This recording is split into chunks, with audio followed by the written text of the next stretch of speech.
The bounty hunters of the American West carried a fate as bright as gold and as heavy as lead. At dawn, their shadows stretched across dusty streets, symbols of both hope and death. Every hunt was more than a chase, it was a deadly dance of wit, patience, and courage. The system of bounty hunting existed long before the Wild West, rooted in English common law. By the 19th century, it had crossed into America, thriving in a land where interstate law was weak. Its peak came after the economic crisis of 1873, amid a rise in bank robberies and railroad sabotage. Sheriffs could act only within their jurisdictions, leaving a gap the hunters exploited freely. State lines were not barriers, they were curtains hiding outlaws and stolen goods. In effect, bounty hunters acted like government-backed private armies, yet remained outside official control. Pursuing bounty hunting as a profession required constant financial calculation. Big rewards were often inflated by newspapers to attract attention and stir fear. The $4,000 offered for John Wesley Hardin could equate to hundreds of thousands in today's money. But that was gross income, nearly half went straight to operational costs.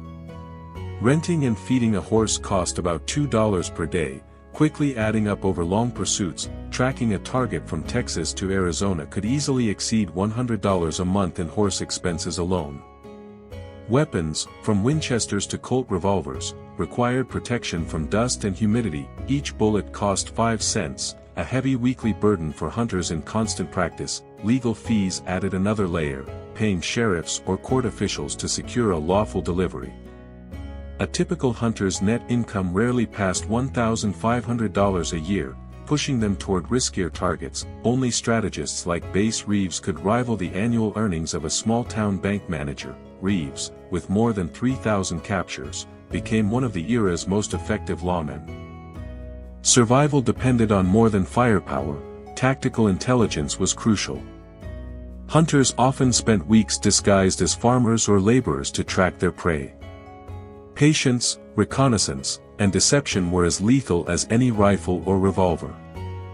The greatest cost, however, fell upon their families, who endured long absences. Even married hunters with children were often gone for months or years at a time. Children followed their father's absence through wanted posters nailed to telegraph poles. Mothers and wives lived in constant fear of the telegraph announcing tragedy. Famous hunter Tom Horn repeatedly promised to return, yet his last letter bore no date. Without guaranteed income, families often faced poverty and uncertainty. Social status was a double-edged sword, earning respect but also distrust. Capturing a dangerous outlaw could make a hunter a temporary hero in town. Yet their work also cast them as hired guns, outsiders enforcing the law for money alone.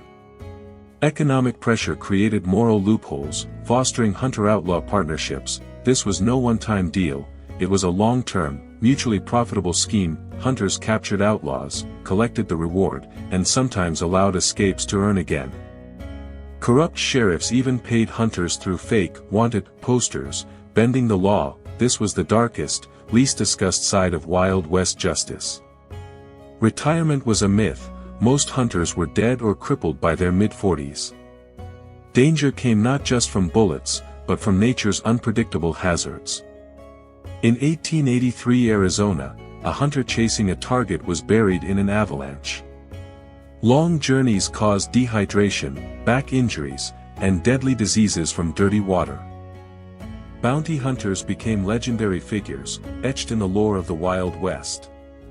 Bass Reeves, with his thousands of captures, became a symbol of justice and order. Their legacy lives on as early examples of private sector involvement in law enforcement.